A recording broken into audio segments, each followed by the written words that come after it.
The Iceman Cometh, by Eugene ONeill, opens on Broadway September 2, 1946. Hailed by many critics as Eugene ONeill's finest work, The Iceman Cometh opens at the Martin Beck Theatre on this day in 1956.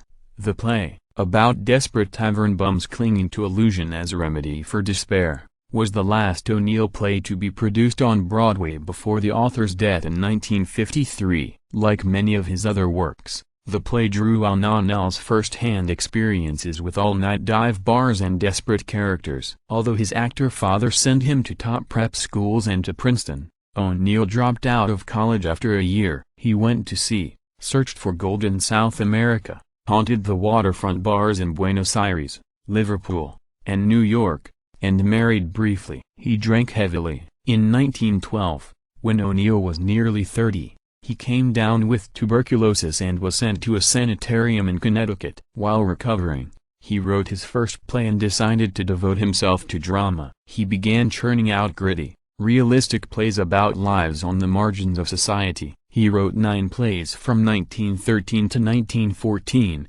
6 from 1916 to 1917, and 4 in 1918. In 1917, a Greenwich Village theater group, the Provincetown Players, performed his one-act play Thirst. The group became closely associated with ONeill's future work. In 1920, his first full-length play, Beyond the Horizon, was produced on Broadway. Between 1920 and 1943, ONeill wrote 20 long plays and several short ones. His work was groundbreaking in its use of slangy, everyday dialogue, its dingy, run-down settings, and his experimental use of light, sound, and casting to set an emotional tone. ONeill's family life had been very unhappy. His father became rich playing just one theater role, the Count of Monte Cristo, for many years and never succeeded in becoming a more serious actor. His mother used morphine, and his beloved older brother became an alcoholic. All three died between 1920 and 1923. ONeill wrote several autobiographical plays about his family after they died,